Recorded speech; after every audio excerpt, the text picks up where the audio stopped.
Hey, what's going on, everybody? It's No Reservations. We're back. And as you can see, we're in a new location, like we told you. And our guest today, wonderful human being, talented artist, amazing father. We're going to talk about his lineage, where all this came to be today. So without further ado, I'd like to introduce you all to Edward Donne, also known as DJ 001. What's up, bro? Hey, what's up, dude? Thank you so How much. we doing? Thanks for Yes. stopping in. Thank you so much for coming Absolutely. in. Well, us really coming in. Yeah, and, you guys are here. You know, giving us this lovely space and background. It is so gorgeous Your out neck here. is in my woods, that's for sure. Yes. We are in the woods. That's right, Yes. baby. You know, as we were setting up, there was a lot of things that we ran into. We've never done this in this setting per se. We're trying to go outside of our box. And off camera, we were talking about the signs that we see. Yeah, Your granny's here. Yeah, totally. Fill in our community, the people that don't know you. Like, fill us in. Well, I'm from Flagstaff, man, and we're different up here. It just comes in like the altitude or the elevation and the people, man. Just everything that's around here. It's just a slower pace. Everything moves at its own rate, and that definitely is reflective of the people, which I am one of those people. And where we're at right this second, this place was purchased the year that I was born. My grandfather bought this in 1980, and then I was born, and all of my life this place has been where I've been from. So it's weird, only fitting that in my 40s, I would move into this house and be here with my family, and we sort of live the way we're living. And I don't know, man, it's just been in the land of an artist, or trying to be a hip hop artist, or trying to be a creative, on a platform that's so much larger than even Phoenix, like trying to be out there in like the world. When you come from Flagstaff, you're just sort of much more simple. Any of the big shows that I've ever been a part of or whatever, my mentality is just so much slower. You stand me in the room with like DJ Abilities or DJ Total Eclipse from the Executioners. When I stand in their presence, I can just sort of feel how like podunk I am. It's like I am hip hop, and I love my artistry, and I love doing music and making things work the way that they do. But the truth is that I was raised on this porch right here. I climbed all these trees, and I'm still here. Like They've grown with you. Yes. They really have. But this place is definitely a lot of the backstory for me. And it's like, this house, my granny, she didn't necessarily like hip hop music. She didn't understand rap music. It was kind of a stretch for me to get to listen to Michael Jackson's Thriller on the radio in here. Like she was like, what is this? Like, but she was very much about country music, and she loved Randy Travis, and she loved the Judds, and she loved, all of this sort of the music that spoke to her. And I learned really early from my grandparents and their sort of interaction with music, and the way that some stuff was okay and some stuff was taboo. And my parents, who were more open than their parents were, they were like, yeah, you can listen to kind of whatever you want to, and parental advisories coming in the 90s and all that stuff. My mom was like, well, whatever, just keep it in the headphones or whatever. Right. Be respectful of the home. Yeah, exactly.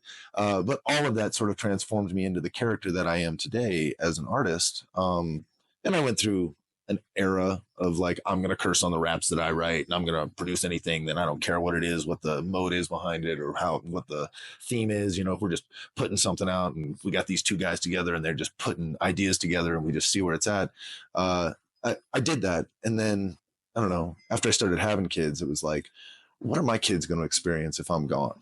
Like, if I were to die today, like, what are my kids going to pull out in the archive and be like, whoa, dad was about, all the curse words and all of the things. Like, dad was, obviously this is what his product is.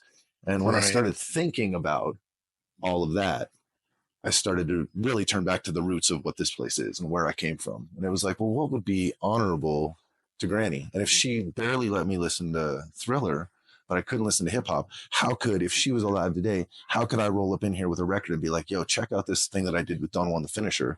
And that's a part of like when we did that track together, it was like, yo, man, you can do anything you want. Just please don't curse on my beat. And you were like, no problem, dude. Let's do this. And like Right. a It week was a later, great you showed up and challenge. you were like, you're like, I already got it, man. Let's do this. Like, which I champion you a lot to MCs. And I'm Thank like, you, bro.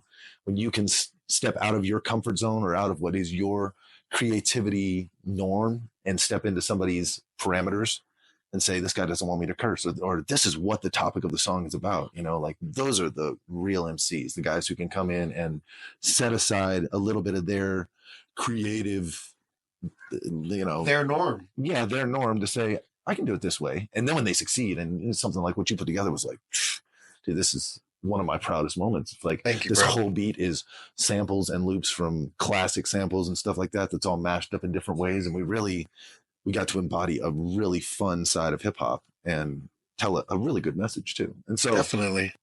all of that encompasses in this place. It's like, where did I come from? I came from here. Like, I came from Flagstaff. This is a small podunk town, mountain town, that the people are just what they are. The winters are really cold. It pushes out anybody who can't handle it, and the people that are established are the ones that can stay. And Right. It gives you thick skin. It does. The elements. It does. Everything about this. It really does. If I was telling my wife Marie when we were driving up here, is that it has a small town vibe. Because I also grew up in a small town with my grandmother in Stanfield, in between Casa Grande and Maricopa. So yeah. It has a small town feel, but it's is big city, is a Phoenix, but Flagstaff's version. They're trying to, man. Like, it's growing. It's the way that this town is in my lifetime has gone from the small little town that I was raised in to the kind of bigger town that I'm raising my kids in now. It's very, very different. But that small town thing is, they're trying to hold on to it. We're trying to hold on to it. I guess Flagstaff can't really get much bigger. Like, it's surrounded by federal forest land. So like, Which there is makes no it more, great. Like, there's no look more at all expansion. this. Like, Yeah, you can only like- have the space you have. So, we don't have this in the city, but Yeah. we're in the city. Yeah. But we're not. yeah. That's what I mean is, like, the term podunk is interesting. Like, I know the term, but it's more of a just centering with your environment, Yeah. your demeanor, how you speak. Yeah. I wouldn't say, "Oh, that's Flagstaff." That's you. Yeah. You were nurtured by your family. Yeah. You were allowed, like you said, to express yourself how you wanted. But hey, we're in the house. I don't want to hear F bombs. Yeah. You can have it in here. Yeah. And then to what you said, what are you leaving your children? What legacy can they go back on and go, Dad was always talking about us, or he was dropping curse words. Yeah. And you lose the message. You do. Like, that's all of my old group stuff from Funked House. We were Arizona hip hop, whatever, back in like 2000, doing stuff out of Phoenix, and all of that stuff just got put on the internet. Like, we just figured out a way to like put it all on Spotify and all the stuff and whatever. And all these guys, it's been 20 years. Like, all these guys we're all old men now. Like, we were just kids when we were doing the thing, but my daughters have found it now, and they're like, "Oh my gosh, this is you rapping and all this stuff." And there's some stuff in there that I'm like, man, why did I do? Like, I was a kid, and that's fine. Like, kids are kids, and that's the way that but like, the truest piece of who I am, it's like, now I have this product that it represents an era of what I am, and I'm not ashamed of any of that. I don't want to change any of that, but I want to be conscious about what I'm creating. And I have, since the creation of DJ 001, since the beginning of how I was going to like do a solo thing without any groups around or anything. It was, I'm going to do this on the up and up. And fortunately, Boombox Bros showed up, and both those guys were like, let's do albums with no cursing, man. Let's do the stuff with all of the things. Like, that was a blessing, if you ask me. Like, if God's in all the conversations, like, God understood what I wanted to be and how I was going to get there. And like, in 2007, my oldest daughter was born. In 2009, my second daughter was born. And in 2010, I had this like crazy wild realization that God was like shaking my head and being like, hey man, I know who you are. I created you. Like you're not hiding anything from me. You're not being anything that I didn't expect. Like, you like the party scene. You like living with wild people. You like being around sometimes chaos and things. We get that. Like, God's like, I created you to do that. If you also who I created to sing and to play guitar and lead people in song. If you will teach my people how to sing, and my people to him, or in that conversation, was just the church that I was raised in, which is the Nazarene Church here in Flagstaff. If you'll teach my people how to sing the songs, I will give you your wildest dreams. And it was, I'm like, am I crazy right now? Am I talking to God right now? Are we really like cutting some sort of a deal that's like, you can be what you want to be. I just need you to like do what I created you to do. And in that moment, I really did have this like realization of like, God loves me. He wouldn't have created me to be a little crazy and a little wild and love the things that I love if it wasn't a part of like what he is. Like if we were created to be like God, like in his own image, like he gets it. So I wrestled with it a little bit, and then I really locked into joining my mom's worship team at the Nazarene Church, and things just sort of started naturally blossoming in a way that I was really conscious about. Like, okay, God, we've made this arrangement. So what can I do? And as soon as I told my mom, like, all right, I'm in, like, let's do this. We'll start making it happen and whatever. The next month there was a band that was out here at some studio I got invited to a friend's rehearsal. Their lead singer didn't show up. And so they were like all geared up and rehearsing in this huge studio. They were having a great time or whatever, but their singer wasn't there. And I showed up an hour into their thing, and they're like frustrated and, well, what do we do with this or whatever? And one thing led to another. I just ended up singing for these guys, and that turned into 10 years of me singing rock and roll, just singing Led Zeppelin, AC/DC, Guns N' Roses. What you grew up on? Now, did you grow up with those artists in your home? Oh, well, yeah, like that was what was in the headphones, okay, my mom wasn't going to let me listen to sneeze. She wasn't going to let me like, welcome to the jungle, baby. Like, right. That's what I mean. Like, you carved out you. Yeah. And I got to be, God knew when I was a kid, all I wanted to be was Axl Rose. Like all I wanted to be was Run DMC. Like I just were wanted an entertainer even in the home with the thing the way Kid Rock dresses today. The lenses like, you got on right now. That's what I'm saying. Like I've always been drawn to that, and God knew that. He knows that. He made this character to be that. So when I surrendered and said, all right, God, we're going to do praise and worship, and I will teach the people in this church, my mom's church, my church, the church I was raised in, how to sing songs year after year. And dude, for all of the boombox years, we would have shows on Saturday night in Durango, and I would drive us after 1 a.m. all the way back home to be at church on Sunday morning at 10 a.m. Durango, Colorado? Or? Yeah, we would drive. I've driven from the Hollywood Bowl in LA on a Saturday night. We got out at 2 a.m. and I drove all the way back home to land right at the church just as service was starting, pick up my guitar and start playing. Wow. So rock and roll became a part of that. Like as soon as I submitted and like was all right, God, like whatever you want. Like if this is the plan, let's do this. Doors started opening where it was like, and it wasn't hip hop at first. It was just like, I know you want to be a rock and roll guy. Here's an opportunity for you. And that rock and roll band, dude, we had a blast. I played with 3 other guys that were amazing dudes, and they're like, still we get together every now and again and we'll do little shows. Like we're playing at the car show up in Williams this next June or something like that. But that was just a dream that I had as a kid, and God like 100% fulfilled it. It was like, here, go live it, rock and roll, do the thing. And I got to play some awesome radical places. In the middle of that, God was like, you also like hip hop, don't you? And I was like, yeah, man, like I'm a DJ, I do the thing, whatever. And Boombox then formed in the middle of me doing this rock and roll band. He was like, well, here's a hip hop opportunity for you. And that took us to a ton of different places.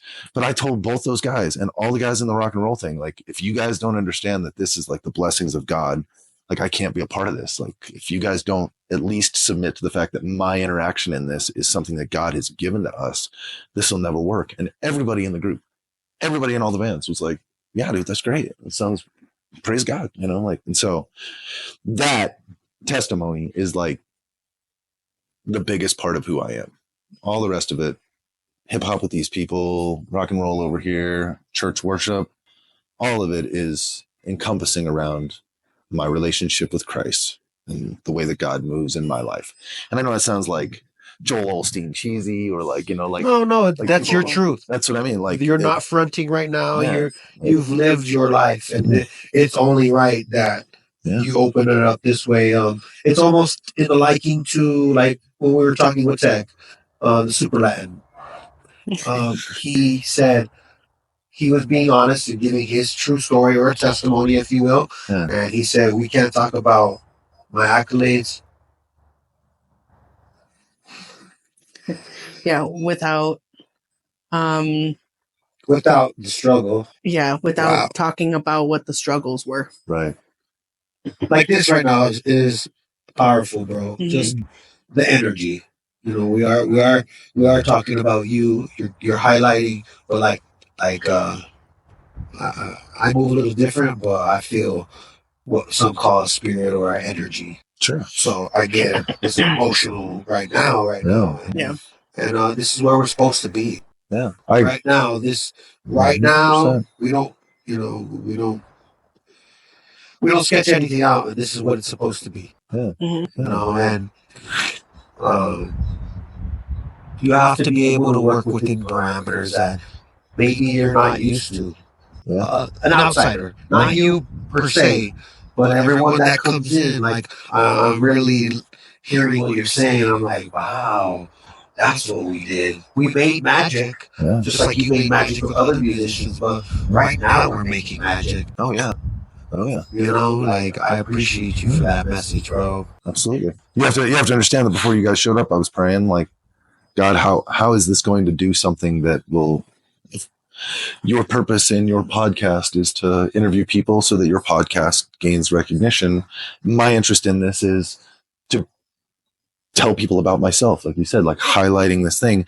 And my prayer this morning, while I'm sweeping this place off and doing this stuff and whatever, is like, God, how can you be shined in this? How can it be something that's like a testimony to, and I'm not looking to hold an altar call where people come in and get saved right now or anything like that. It's not that, but it is like when people look at DJ 001 and they go, wow, that guy's a hip hop guy, or that guy's producer for the thing, or man, I hate that guy, or man, we like that guy, or whatever. Like, yeah, all of it bases in my hope is built on nothing less than Jesus' blood and righteousness. Like all of the old hymns, all of the things, like I live and breathe Proverbs 3, 5, and 6, which is trust in the Lord with all your heart and lean not on your own understandings. And then in all your ways, acknowledge God and he will direct your path. And I'm like the living, breathing piece of that. Like in all your ways, man, if you'll just give it all back to me, he will direct your path. And not only that, he'll give you your wildest dreams, man. Like you want to live, you want to see it. And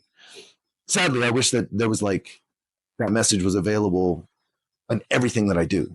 I wish that there was a way that I could just like, instead of opening for Cunning Linguist with a turntable thing, that I could get out there with a microphone and be like, hey, I just want to talk to you guys about my personal walk for just a second. And we're having fun in the hip hop club. We're going to see one of our favorite groups here come and rock the spot. And we're going to talk about all the things. We're going to talk about sex, drugs, and rock and roll and whatever. But just for a second, I just want to let you guys know God created you. He loves you. Like this is not some leering thing. That's like, I made this creation so it could be a suffering or a halfway character. Like God created Jose to be crazy and fun and Mr. DIY. Like he made that, like lean into what God has created for you. And that's when like the things just start unfolding. And it's not about being down in the pulpit, being down in the pews every single Sunday. It's not about, like holding a Bible study in your house or whatever. I mean, if it leads to that and that's where God like pushes you to, like, dude, do it. But I just feel like there's so many characters that we encounter in the hip hop stuff that I just wish I had a moment to just be like, yo, I don't know, Chuck, I'm Trill, like, yo, Trev, can I just talk to you for a second about who I am? But we don't get these opportunities to like share really who we are. Like everybody's like, oh yeah, he shared his spirit with us or his soul with us by dropping the beats that he's dropped and whatever. And it's like, dude, there's so much more. Like it's just like a very small scraping of the surface. And I love that everybody's into it. I love that I get Kip Killigan's like, I love your beats, man. I love what you produce and stuff like that. Like that means a lot to me. But that's like, I wish that Kip would be like, yo, man, what makes you tick? What's going on with you? And so. Well, that's what today is, bro. You're already Here we go. right now. It's already happening, bro. Yes. Your prayer has been answered in the sense of we're always holding service. Yeah. If we're gonna put it in that light per se, everyone's always holding service, and your truth will always come out. My wife and I sometimes say, "What's done in the dark shall come to light," but also what's done in the light. This is me thinking that what is done in the light shall shine upon everyone else, and I mean that from a humbling love your neighbor. Yeah. I don't want to get it misconstrued. Like My journey is not yours, but I know the walk. Yeah. I understand it, but in every day how we walk, there's something guiding you, Totally. whatever that is. So I'm so glad that you can open this up in this manner, open yourself up. You know, your heart is always open, but although the praise you receive with your music is because everything you do comes from a loving place, a place of worship, a place of faith, Yeah. a place of you believe in yourself and you want others to believe in themselves because the only person who can judge is when it's your time. When it's your time, that's the only person. But we live in a world that everyone judges. Yeah. Unfortunately, Yeah. instead of getting to know you, Yeah. you know, it's interesting that you're saying all this. Like you're putting this other scope on are people knowing me? Yeah. Am I giving me enough? Yeah. Am I? Do they know? You know, and I hope they do. You know, and that's what this is for, bro. Yeah. You know, your prayer today opened this up. You know, we don't do this. We are not opposed to it, but like emotionally and right now, bro, I'm in it, bro. Like wow, like, and it's moving because emotion. This is how it happens when you're being for real. Yeah. You know, I'm not here trying to hide my tears of joy. Yeah. The message received. You know, my wife will tell you the same. You know, we are a loving, respectful family. We respect everyone as well. But right now, bro, wow, you're making. I hope that when you do this outside of say worship, when you're out in the world, Yeah. that what's happening right now happens with everybody. Me too. Because it's your energy, bro. It's your energy. You know, as men, we can kind of sometimes be like, "Oh, it's supposed to be tough. It's supposed to be tough." The world could be like off put by you're not like one's honesty. Like, no, it's not. You know, to be negative, I say this: to be negative lives rent free in the world. Oh yeah. But when you really work on being good, you're working on it every day. Yeah. So And blessings. And no good deed goes unpunished. Like when you stand up and say, like right now, Futuristic is on like this super huge religious high right now. Like he's dropping like his last album was pretty much a Christian album, and he's like charted in Christian charts and all this stuff with the new stuff. He's sort of taking a bit of flack for that in some areas. You know, like there's some people that are saying, "Oh, he's soft on it now," or he's made his money, so now he can do the Kanye's Jesus is King thing and whatever. Instead of saying this man is standing up and trying to do what's right for him and his kids and making his family something that he can be proud of, and if he's respecting to God, he's trying to kneel to that. Like there's no good foot forward in that doesn't just go in this world, that doesn't go, oh well, but you're doing it, you're not doing it the way you were for the street or whatever. And it's like we don't get this. I don't know, we just don't. There's the rent-free part for just destructiveness and for hatred and for the negativity. Right. It's easy. It's easy to be negative. Yeah. When the truth is I think that most of us, one way or another, can relate to everybody's testimony, be it the Christian walk that I have or whatever your testimony is, however your testimony is. Like, I think if there was less negativity around it and you were just like, well, that's where that person's at right now, and like championing them for that, like we would be in a great place. You're right. You know, if it was done more openly like this, because you can do this anywhere. You don't have to be in a place of worship. No, a positive message can be given anywhere. That's what I mean. I wish that I could. I would be nixed from bookings and things if I showed up to things to be like, yeah, we're gonna open for Merce right now, but instead of playing some music for you, I'm gonna guess what? I'm gonna tell you my testimony right now, and maybe that's the way it needs to go. I don't know. I'm kind of starting to think that who's to say that it's not the way, right? Or maybe you just be a suggestion, right? That's not what it needs to be, but maybe you present it in a way that isn't always like, oh, because this is what happens. Oh, we're talking about that. I'm SpongeBob. I'm out. I head out there. Where you're just talking like, oh, hey, this is me. Yeah. Oh, you don't like that? Yeah. Oh, you don't like me? I'm not offended by it. Yeah. But can you take the blinders off? Yeah. Yeah. You know, like Yeah. it's a different time. It is. Different time. It is. We're in a fast-paced world where Yeah. it's not frowned upon, but it's not normal. Like you said, why is futuristic getting flack for being himself? Yeah, standing up and you have to give it to him, dude. He hasn't slowed down a bit. Like No. like when people if people have abandoned his camp or like, oh, this isn't what it used to be or whatever, he doesn't care and he's just pressing on with it. And that's, I mean, the artists that just are like, this is what I am in this era, go for it. I mean, Russell Brand right now is like super, super Christian. Like he's like over the top and people are just slandering him in his comments when he posts things about Christianity and everything. Like, we miss the old Russell Brand. We miss the old guy. Can you just like say something that we, can you offend somebody? Can you offend somebody really quick and then, make out with some guy's wife or something, like, right. And it's sad that when people start to find like something that's bettering for them, they just get, like you said, the negativity lives rent free but we also live in a world where the internet, right? Like, Yeah. Like the internet, what's that Wreck-It Ralph movie where thumbs down? Yeah, like Wreck-It Ralph's like into the comment section of the internet or whatever, and she's like, "Well, don't go in there." And this is Right, there's some this, there's some that, and he's like, "Wait, they don't like me," and that's just the society that we live in now, or whatever. But as a musician and as an artist, that affects you in up and down ways. But I think the real true center for me has been that I know that God created me to be what I am, and whatever it is that I'm being, like it's safe for me to say that whatever sound I put out is the way that hip hop should sound. That's just like your version of it. Yeah. It's like, I don't need to make something to be accepted by you. I don't need to be accepted by the DJs of the Valley or the producers of the state or anything on the West Coast in order for me to go, God created me to be this.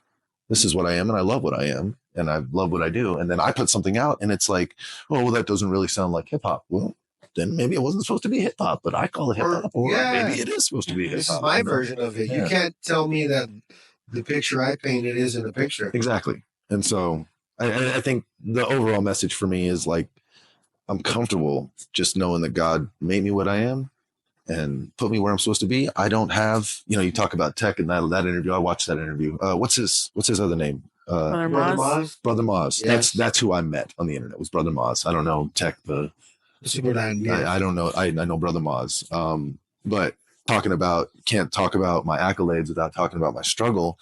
The truth is, in like hip hop, I listened to a man like him talk about accolades and his dad being who he was and all the things that he followed up with and like had the opportunities for. I didn't have those. Like, for me to stand in the realm of hip hop with him, like, it's got to be because we're all under one sound. It's got to be because I didn't come from the same walk as you. Like, I'm not. You want to talk about accolades, man? I'm going to walk you down to church and we're going to go grab a hymn and I'm going to introduce you to my pastor and be like, welcome to Flagstaff, where you can leave all of your doors unlocked and we barely ever have any thuggery and there's no robbings of anything and no, there is no gangsterdom to come in and have to prove myself in. I just did not come from that.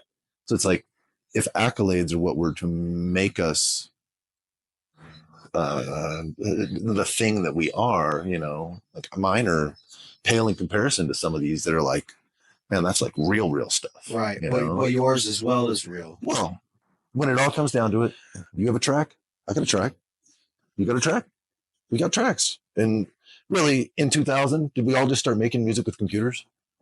Is that really what happened? Like, when did you start? Like, we all started making beats in like 2000 is when I got Acid Pro 4.0, or a pirated version of it, to be like Sonic Foundry's Acid Pro 4.0 with all those pull up a vinyl tape and be like, look, vinyl, when they had the instrumental on the other side. That's what I mean. Do your best 16 or whatever. Yeah. And you would try to record it on a cassette or whatever, but in the 2000s, we all started creating stuff. We all started, my accolades meant nothing. All I knew was how to run a computer. And then my friends learned how to rap, or showed me how to rap, and then we started rapping. And all of a sudden, we're all contributing to the hallway of hip hop. And I didn't come from etching out your own. Yeah, I didn't come from gangster. I didn't come from thug. I didn't come from any hard walk of anything. I came from middle class America up here in Flagstaff, Arizona. Does that mean that my music is any less than anything else? Absolutely not. And that's my comfort in that stands, that God made me what I am. If he didn't, I wouldn't be where I'm at. And so You know, like I touching on the early 2000s stuff and whatever, like when I look back at it now, 25 years ago, like that just changed all of us. Yeah. Like we all were like, now all of a sudden we can become performing artists. We can all be recording artists. And the flood of stuff that came out. I mean, you remember the era of CDs out of your trunk? And I mean, Yeah, bro, they used to call me mixtape America, bro. LimeWire, Napster. I bet they did, man. I had all the new music. I had versions no one ever had. So yeah, when you were readily our CD era, like you're bringing up, was equivalent to Easy E, Too Short, Master P out of the trunk with a tape. Yep. And then to even go further with that, it's crazy because in the 2000s, when everyone was computering and learning it, like you just described, that was our moment of say Kenny Loggins. We'll go to a Dwight Yoakam. We'll go to a Leonard Skinner. We'll go to that era of music that was doing it here. Oh yeah. They had a 4-track. Oh yeah. If you had enough money, you had an 8-track, and your band made the music. So it is a full circle, bro. Again, prospectively. Yeah. We've had those moments. They're just different for us. Like our kids. Yeah. Yeah. When they find when your kids are adults and they find your music again and your marks that you left, they'll be like, oh wow, this is the Bob Dylan right now. Right. My dad was his own Bob Dylan. Right. Because he did it his way. Yeah. You leave your mark your way. There's no other you. Yeah. I agree. No one can do it like you. No one can do it like me. I can't do it like you. That's right. What applies to one doesn't apply to another. That's right. That's but right. We come across humans. Yeah. And we take a little bit of those moments and go, thank you. Yeah. I'm going to be better now. Yeah. Because of you. Yeah. Because of this moment right here. Yeah. Yeah. You know, so respectfully, I'm glad that you didn't fall in the, it isn't hip hop. Yeah. I went through that, man. Maybe you did. Went through that. But you're here today. Yeah. You have all these journeys that go, but I've made my mark. I've left my mark, and I'm doing it with my family still. I'm doing it what's true to me. I worship. My family knows it. My ancestors, everyone is looking over me from heaven, from wherever belief system people believe, they're protecting me. Because that's how we are. Yeah. You know, our ancestors guide us, you know, and everyone is a different walk of life. My long story is just to say that hip hop isn't one thing. Like we have a Tribe Called Quest. We have a Mac Miller. Yeah. We have a KRS-One. We have an Easy E. We have all the things that you said. Just because you didn't grow up in it, doesn't mean that's not a representation of people. There's all different walks of life, and then 360 is that in a faith-based walk of life that people do, like so yourself, you see all the blessings. Yeah. All the time. They're always there. Yeah. Because you're working on the good all the time. Yeah. It's never like, amen. Again, they don't like my music. It didn't stop you, even if it was a fork in the road for a moment in time. Yeah. Because you're right here telling us, telling the people, letting them into you. Yeah. Yeah. You know, it's crazy that people maybe think, because I've had this at times before, you rap for? You're Mexican, fool. Yeah, fool, this is a word. This is a toupee. I used to have my hair shaved. What up, fool? That's still me, but those things don't define me. Right. I define me in my walk. Right.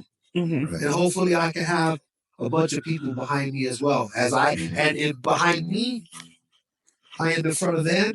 And behind somebody you don't see, I'm behind them. Right. Standing in line. Walking You're together. A piece of it all together. That's right. In the hallway. The hallway that's, you know, like, and like you said, do you walk through it being like, oh, they aren't feeling me. I guess I'm not hip hop and all that. Yeah, I struggled. I struggled with a lot of that as an artist, you know, being like, I'm going to put some stuff out or I'm going to do some things and maybe this isn't going to be received the same way or thought of in that same light. But again, none of it matters when I stand from my prayer closet, when I'm with my God and I say, hey, am I doing what you created me to do? And the feeling is like, yes, continue on. I'm so proud of you. Like and that's, I don't know, I guess that's the only accolades that I need is to be, you know, and so, That brings you joy. That brings you, yeah, that man. fills your heart. Yeah. That allows you to make those next steps Yeah. figuratively to keep walking. Yeah. As it should be, bro. Yeah. Your truth guides you all the time. Yeah. Ain't that the truth? Hit me with the truth. Ain't that the truth? The truth shall set you free. The truth, Sal. Definitely. Set me free. Sal. Hey, Sal. Hey, Sal. It's setting me free. Hit me with the truth. Allergies are out. So everything sounds weird right now. I'm in nature. We're in nature, so this is going to always happen. But Well, you're talking about standing in line of people, and it's like I consider you to be definitely ahead of me. Like in the line of how everybody lines up and what you're standing in of where you came into the music or the hallway of hip hop and like what you've contributed or what you're making and the thing. I consider you guys and TSOI and all of the Concrete Pinatas even, like you guys were so well established when I was like, oh man, I think I'm going to start making some rap beats, some hip hop stuff. What's the difference between rap and hip hop? I'm like dicing that out as a kid. You guys were already doing the thing. So it's an honor for me to have you kind of look back and be like, yo, what's up, man? Like I told you when you came to record that track with me, like, dude, I'm just stoked out of my melon that like you or Joe Pags would be like, yeah, man, we'll come and we'll do some stuff with you, man. Like it's all good. Like, because I feel like I stepped in line way after you. Like I feel like you guys were in it in 1990 and I showed up in like 2000 to be like maybe, and then really got serious in 2010 and was like, this is what I want to be. But I appreciate you guys. And even in this, like I appreciate you guys coming and putting me onto something that's just a part of your expression, just a part of what God created you to do. And you're like, hey, Stump, DJ number one, Edward Donne, come over here and hang out. And so we're very sacred. One's home is very sacred. Not everyone is allowed there. Yeah. You can't invite everyone, unfortunately. And that's okay, nothing personal, but we appreciate you opening your home up to us and giving us this wonderful backdrop, this wonderful conversation, bro. Like Granny wouldn't have it any other way. We were talking about this to Puritan in his episode where it was. Love that guy. Just want to interrupt. Great guy. Love that guy. Great guy. One of the greatest. Your OGs, right? Because there's this term of OGs, right? Where it's like, you're an OG of all. For me, okay? No. Thank you, first and foremost. I hear the blessing, but no, we're the same. In my book, how I walk, appreciate that. We're the same. Yeah. You can big me up. That's not what it's about. It's that we're the same. Yeah. And he was like, but, and I'm like, fool. You know who the real OGs are? Your granny. Yeah, right. His mother. Right. Raising him in a single home when she had him to be himself. It's ironic that you come into hip hop later in your life. Yeah. You did listen to it, but you as an artist, you come out in your time. It took him some time because he came from you're not playing cuss word music here. Oh no, right. You're not. Right. We're listening to oldies. Yeah. You're getting up at Sunday and cleaning the house from going to grandma's and cleaning her yard, and then you're gonna do some more. Frankie Valiant didn't curse. Why do you have to curse? Right. Yeah. So the OGs really are our parents, our grandparents, whoever instilled that in us. Because correct me if I'm wrong, my love, is when you grow up, when you're raised a certain way, things are embedded into you that you can't fix later, per se, or it can be fixed, but you got to work on it. Still So, part of you. it's a part of you. So if you didn't have that nurturing, it's hard for you to know what nurturing is, even when it's right in front of you. Right. So the OGs really are the people looking over us now, or No, I got to give it to my dad. I got to give it to my mom. Like both of them, in the middle of the G-Funk era, continued to raise a son that was supposed to respect what God wanted for him, and that's, in 1992, I'm sure my mom was like, "Oh, the gangster culture has ruined my son. I know he's wearing backwards hats and he's got the big starter jackets and baggy pants, and I don't even understand. I got 5 on it song that he plays on full blast, and like What 5 does he have on I'll never. My mom, I played Dr. Dre's The Chronic, as liberal as I could, whatever. And one day my mom comes to me and she goes, I have a question about the music you listen to. Who's the girl Anna that they're singing about? And I was like, what? And she goes, yeah, they say like this, like that, like this Anna, like that, like this, like that Anna. And I'm like, mom, like that's like it's like a lyrical style. Like it's there, it's like a Anna, like and a, and she's like, oh, well, I thought they were talking about some girl, some promiscuous girl or something that was named Anna. It's like you were talking about earlier in Flagstaff, it weeds out the people, and apparently it's weeding me out right now. This is weather like El Paso? And only in December. How long have you been away from El Paso? 14 years now. It'll be 14 years come in May. You're a Phoenician. Yeah. You're local now. Yeah. Right. I'm used to I can do 110 heat now with no problem. Right. But don't give me anything below 75.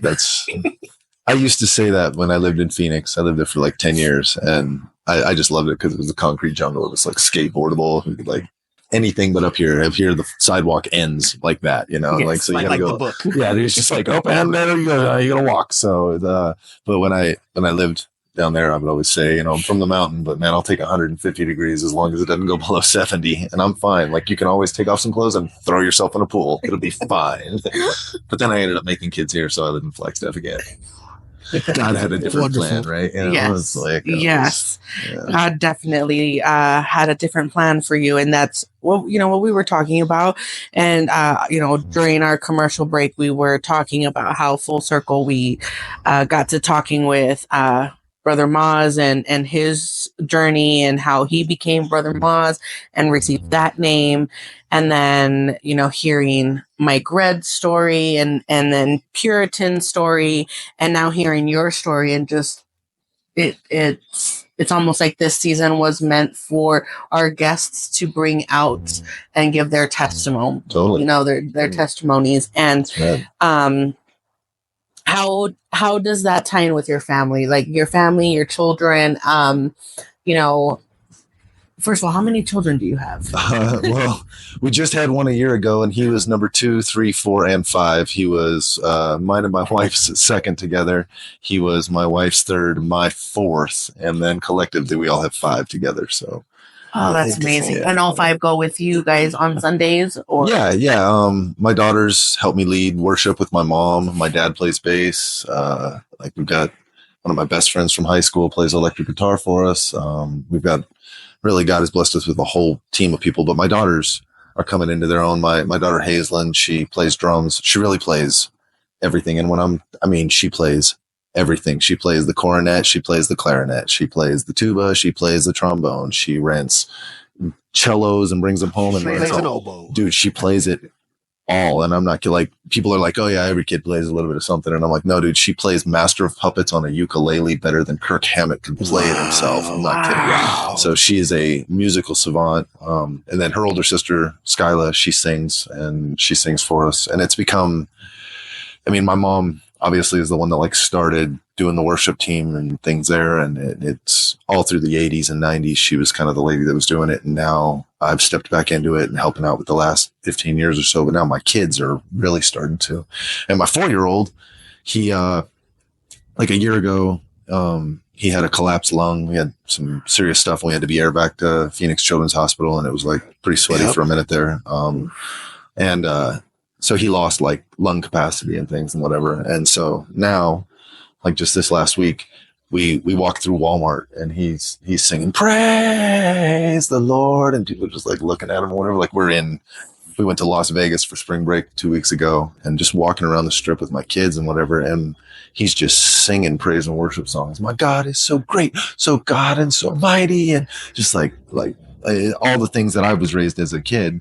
But he's 4 years old, and he doesn't understand what it means to me to be God saved him, sent him to Phoenix Children's Hospital. The nurses and the doctors all they did an amazing job, and we got to salvage our son out of that. We saved. God definitely saved him, and to have him shows up.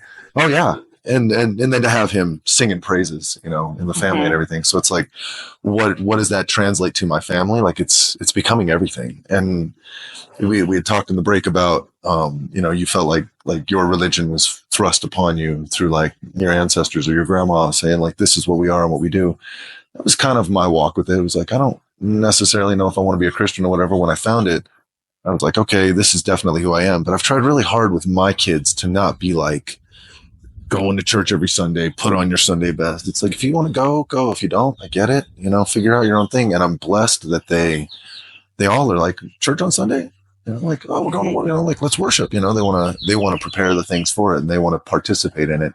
And it's not something that's like leered over them, like you must do this. You know, like Right, it's cold and you need to go. Right. Because that's kind of how I came from too. Yeah, my wife. You will be at church with your vest on and all this stuff, and you're just like, man, screw this. I don't want to be a part of this. Like, you're not going to make me do something I don't want to do. Right. So I really tried super hard to make sure that my girls and my boys, that they understand that this is a choice for you, and this may not be the choice. And that's a hard thing for me to have to, like, the old man in me now, you know, I'm cresting into maybe becoming a grandparent the next decade or something. Like, am I going to be the grandparent that's like, absolutely not. You got to be there.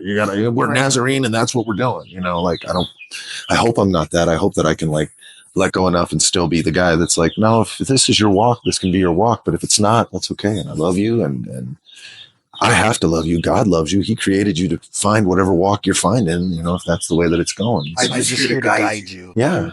And my guidance is only going to be true to who you are. Like, really listen to what God's saying to you. And there is no, you know, you said your daughter was like, or daughter's friend was like, I don't know if I can talk to God, or I don't know how. Like, there is no textbook to it. There is no like instruction of, child, this is how you do it. But I do believe in humbling yourself and allowing quiet space to really fill in a lot of the thought process. You know, if you don't know what a prayer closet is, just spend some time in you're by yourself with nothing around. Silence your phone, turn the TV off. You know, in the 90s, they used to say, turn your CD players off and turn your radios off and all this stuff. Like, if you can find a way to spend an hour just by yourself, and if you did that every day for 30 days, I promise you would come out of it being like, I know what God's voice sounds like. I know what I'm supposed to be listening for, and I'm feeling like I'm being guided towards something.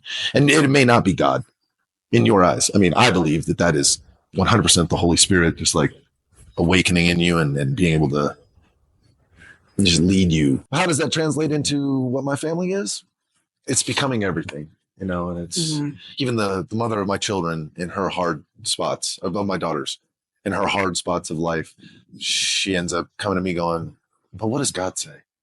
You know, like, and the girl's mom and I are super cordial. Everything's super cool. Like, yeah. When we broke up, it wasn't like any constraint of anything or no resistance to nothing. It was like, you don't like me, I don't like you. That's fine. It's not their fault. Let's be good parents. So you were guided by the Spirit as well. One more time. You've been doing this. This wasn't just sprung. This didn't spring upon you because you had children. You grew up like you're doing with your family right now. We're going to worship on Sunday. This is you. Yeah, 100%. That takes a lot. 100%. To go, hey, don't like them. We got to be for them. When I look back at that, talking about God's hand being in that, like, that's one of the things where, you know, hindsight is X-ray vision, right? Like, when you look behind you, you can like see through all of it. And I'm like, dude, the way that God just like let us both out of that, and it wasn't like a pit of anger with anything. I mean, there was hurt and resentment in some areas or whatever, but it wasn't like we're going to punish each other for this.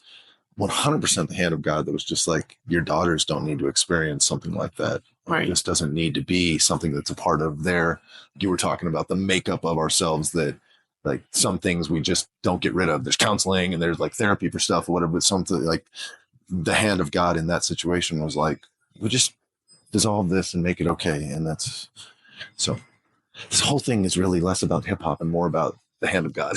But again, this isn't hip hop. Yeah, right. No Reservations is about just spotlighting you as the person. Yeah. You know, who Justin is. You know, He is Justin. who is Justin, right? You That's know, all the ID. government name Justin. No, yeah. But you know, knowing and understanding who that person is, who is behind DJ 001, who's behind Edward. You know, it's spotlighting you and what's brought you to lead you up to that. And this was part of what led you. And we are here to spotlight you, give you your flowers to show that we honor and we appreciate that you are in our life and in our journey that we're trying to navigate as well still.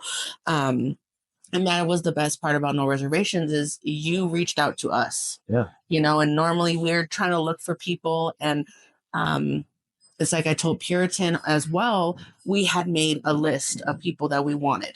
And we're like, okay, we need to figure out how we're going to we're gonna do it down the list, and in no particular order. You know, his name was on it. You know, Hot Rock was on it. Tech had been on it. Your name had been on it. So you guys were part of this list, and we're like, okay, how are we gonna do this? And when we were trying to figure out, because we had absolutely no guests yet for season 2, we were like, okay, let's start off with Tech, and then you reached out, and I was like, this is perfect timing. Like the timing was perfect. This is where we are supposed to be at right now. And you speaking your truth and your word is what's helped us to realize, like, okay, in this sense, this is what God was saying needed to happen at this moment. Amazing. Isn't that amazing? It's amazing. It's amazing. It is. You kind of sit back and go, wow, without cultivating anything, without culturing anything to it, it just sort of like forms into it. And that's, you can follow that path. When I saw a post on Instagram that was the No Reservations post of you guys, and I was like, absolutely, this is dope. Like, I'm just glad you guys are teaming up together to do something like this, because very seldom do I get to meet the other part of the artists that I work with. Very seldom do I get to meet, you know, or if it's something that's like really constrained at a show or whatever, it's like, hey, this is my girlfriend or my wife or whatever. And it's like, hey, how's it going? We're kind of doing work or whatever. And you never get to like sit down and like just visit with somebody or talk with them. And so I champion you guys doing this. This is awesome. Like Thanks, bro. Yeah, significant other podcast, you know. It's super dope. There's nothing like this. There is no other no reservation podcast. It's us. Your words today are impactful. Your prayer is heard. It's showing up right now. And in that realm, sidebar, Ronald Lumpkin, I'll never forget. I was working at Gilbert Engineering in the 90s. Real bad time. Real bad time for me. I wasn't making good decisions, but I was trying my best. And Ronald Lumpkin came into my life and showed me Christianity. But I let him know off the bat, hey, I have reservations about it because of how I was raised, my home, my upbringing. He was like, he put his hand on my shoulder. He was like, it's all right, God loves you. Still have the Bible to this day. Still have it. Yeah. I have it because that guy made an impact like you are right now. Yeah. I didn't. He was always saying, "Hey, what's going on?" Why you got that look on your face? And the emotion that draws from me in these kind of conversations is only happening in 4 people, well, but 3 technically because we are really speaking on it. We're talking about your faith, one's faith, your spirituality. It's Ronald Lumpkin, John Humble, and you right now. This is what we needed. I don't know Ronald, but I know John. Wow, yeah, dude. He's out there. He's doing it his way as well. He's where it's at. Yeah. He's in the dark, shining the light. Yeah. All the people, not your dark can't give it to you. Yeah. You know, you're showcasing that right now. Yeah. You know, it doesn't have to be. It's never about hip hop. Well, it's about you. This is you. I love it, bro. We're not any other way. You open up my eyes and my heart, bro. I appreciate you guys having me on the show, man. This is like, it's always nice to feel like you're included in something, to feel like you know, like, thank you for thinking of me, but also thank you for doing this stuff. I mean, this is, if nothing else, my kids can look back at this when I'm dead and gone and go, there he was. This is what he's doing. This is the man That's that how my dad moved. Right. Moved and moves within us. Yeah. Yes. Yeah. With him. Yeah. Yeah. They can watch this during that time once you're watching over them at that point and say, my dad's still speaking to me right now. Totally. 100%. And I feel that like before we started, Granny has shown her presence already and being like, it naturally all dissolves and it does what it's got to do. And this is the place that we're at. And that's what a beautiful thing, right? Yes. Beautiful thing. So to wrap things up, what is the advice or the word that you would like to just have and give to others? If you don't know the Lord, find a way. And if it's not for you, at least try. If it's not something that you're into, the prayer closet stuff, like it doesn't hurt anybody. And if you don't know if you're praying to the Christian God, or if you're praying to Allah, or if you're praying to Ra, or if you're spending time in your prayer closet, the truth will be revealed. If you're spending a little bit of time just by yourself, and that's, if I'm honest, in my world, the only time that I get to do that is when I'm like on test drives. I'm a mechanic in the real world and I take test drives, and that's 4 or 5, maybe 6 minutes that I get to just, the radio's off. I'm supposed to be just driving this thing to make sure that everything is kosher the way that we had it. And I get a few minutes to just like spend it with myself. And a lot of realizations come from that. So the message that I have for everybody is continue to seek the best part of you in whatever way that is. I had a pilot friend one time that was like, what's weird about flying planes is no matter how good you are, no matter how experienced you are, you got 3, 4, 5, 6, 700 hours in a plane, you never stop making adjustments. There is no autopilot. Even with the autopilot, you're always pulling a little bit up or pulling a little bit down, and pulling a little bit up and pulling a little bit down. And that's like the greatest metaphor for all of our spiritual journeys. Like there is no, I've made it. I've found God in this Christian church, or I know that my path is this. Like there's, if you reach that point, stop and humble yourself and get quiet. And because there is no, you're always a little bit up, a little bit down. You got to make these adjustments. And well, thank you. Thank you so much for that. You're welcome. Thank you for the blessings today, bro. Absolutely. You guys blessed me, so man. much. This is awesome. This is amazing. Oh, yeah. Emotional. Very. These aren't AI. These are No, real these life. are real tears. Real tears. So thank you guys again for coming in and watching another great episode with us in this beautiful nature up here in Flagstaff, Arizona. Catch us every Thursday at 7 p.m. No Reservations. Thanks, guys.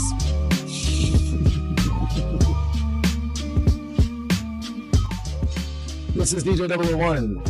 Tune in on Thursdays at 7 p.m. for No Reservations. We just got done wrapping up a segment and an episode with me, myself, and I, who is maybe Edward, possibly Justin. My real name doesn't really matter. Thanks again. No Reservations. Thursdays at 7 p.m.